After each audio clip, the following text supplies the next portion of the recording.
और अभी तक सिर्फ अंजलि की सीसीटीवी की तस्वीरें सामने आई हैं, लेकिन आज इस केस में पहली बार अंजलि की दोस्त के बारे में जानकारी सामने आई, उसकी तस्वीरें सर्कुलेट हुई और आज वो पहली बार कैमरे के सामने आई, अपनी बातें रखी। लेकिन सवाल अभी भी बहुत सारे कायम हैं। मैं इन्हें दोहराना चाहती हूँ, और जब दोस्त का एक्सीडेंट हो जाए तो फिर उसे मरने के लिए कैसे छोड़ा जा सकता है? वो चीख रही हो, आप अपनी दोस्त को कैसे छोड़ सकते हैं? न जाने आपको कितना भी डर क्यों ना लग रहा हो, आप कैसे उसे छोड़कर घर चले जाओ? अगर ज्यादा चोट नहीं लगी थी तो बात समझ में आती, लेकिन वो अगर गाड़ी में फंस गई है, वो चीखें मार रही है, तो आसपास के लोगों की मदद क्यों नहीं ली गई? इन सब के बीच आज अंजलि की पोस्टमार्टम रिपोर्ट भी सामने आई है, लेकिन सवालों के जवाब अब भी नहीं मिले। मौलाना आजाद मेडिकल कॉलेज के मेडिकल बोर्ड ने अंजलि का पोस्टमार्टम किया था। जो एक्सीडेंटल इंजरी जो है उसके कारण उसकी मौत हुई है। रेप जैसा सस्पेक्ट, उसमें कम से कम ऐसा कुछ भी नहीं आया है। सेक्सुअल असॉल्ट मुझे नहीं लग रहा है इस केस में। अब जो ये 302 धारा पे जो मर्डर का केस है, वही हम लोग इसको पुलिस टक्कर से मौत हुई है या फिर घसीटे जाने से? सर, घसीटे जाने से मौत हुई है। पोस्टमार्टम की रिपोर्ट कहती है कि पीड़िता के प्राइवेट पार्ट पर किसी तरह की चोट के निशान नहीं है। इसका मतलब ये है कि पोस्टमार्टम रिपोर्ट में रेप की पुष्टि नहीं की गई। रिपोर्ट ये भी कहती है कि मौत घसीटे जाने से हुई। मौत की वजह चोटों के बाद शॉक और हैमरेज बताया गया।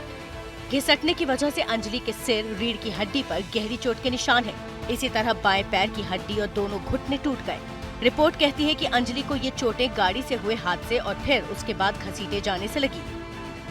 पुलिस और मेडिकल बोर्ड की तरफ से सबसे पहले पोस्टमार्टम रिपोर्ट की डिटेल्स परिवार से शेयर की गई। परिवार के सदस्यों को रिपोर्ट दिखाई गई ताकि अगर कोई सवाल है तो उनका जवाब दिया जा सके। 3 सदस्यों वाली टीम ने जीन्स और स्वैब को सुरक्षित रख लिया है ताकि आगे दूसरी जांच में काम आ सके। हालांकि परिवार का कहना है कि जो कुछ हुआ उसमें पुलिस की भूमिका पर कई तरह के सवाल हैं। मसलन पुलिस ने इस मामले को शुरुआत में ही एक्सीडेंट क्यों बता दिया, पूरी पड़ताल क्यों नहीं की गई। लेकिन सारी फॉर्मेलिटी पूरी करने के बाद अंजलि के परिवार को शव सौंप दिया गया। परिवार ने आज ही शव का अंतिम संस्कार भी कर दिया। कुछ समझ में नहीं आ रहा है। कंजावला कांड में पुलिस की पूरी थ्योरी, सारी अटकलें, सारे अनुमान एक एक कर सवालों के कटघरे में है। कंजावला कांड में मारी गई अंजलि की दोस्त की सनसनीखेज एंट्री ने पूरे मामले को एक नया मोड़ दे दिया है। अंजलि ने डिटेल में सारी बातें बताई हैं। अंजलि की ये दोस्त निधि, माफ कीजिएगा, निधि ने डिटेल में ये सारी जानकारी दी है। अंजलि की ये दोस्त है निधि, हादसे के वक्त उसी की स्कूटी पर सवार थी। और इस बात को कंफर्म करता है ये वीडियो उस वक्त का है जब कंझावला कांड में मौत का शिकार होने से कुछ देर पहले अंजलि होटल से निकली थी। रात 1:16 के इस वीडियो में उसकी दोस्त निधि भी नजर आ रही है। होटल के बाहर निकलने के बाद दोनों में किसी बात पर कहासुनी और धक्का मुक्की भी हुई, लेकिन बाद में दोनों एक ही स्कूटी पर बैठकर वहां से निकल गए। इसके बाद से हादसे के वक्त तक निधि अंजलि के साथ थी। पुलिस का दावा है अंजलि की स्कूटी को जिस वक्त कान ने टक्कर मारी थी उस वक्त निधि उसके साथ थी। हादसे में निधि को भी चोट आई और वो घर चली गई। इस पूरे हादसे में अंजलि का पैर गाड़ी के एक्सल में फंस गया और सड़क पर घिसटने से उसकी मौत हो गई। दिल्ली पुलिस का कहना है कि जब वो अंजलि का रूट ट्रेस कर रही थी तब सीसीटीवी फुटेज खंगालते वक्त उसे अंजलि के साथ स्कूटी पर उसकी दोस्त के होने का पता चला। कंझावला कांड के सारे किरदारों को देखें तो अंजलि की दोस्त निधि इस मामले में सबसे अहम गवाह है, लेकिन 2 दिनों की उसकी चुप्पी उसे सवालों के दायरों में खड़ा कर रही है।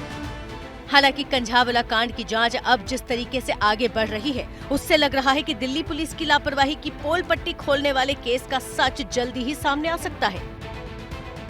जैसे ही घड़ी का काटा दोपहर 2:30 पे आए, बबीता जी का दिल सास बहू साजिश के लिए मचल जाए।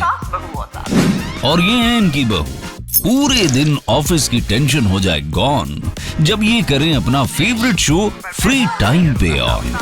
इनकी तरह आप भी देखें अपना फेवरेट शो अपने टाइम पर और डाउनलोड कीजिए एबीपी लाइव ऐप अपने स्मार्ट टीवी पर।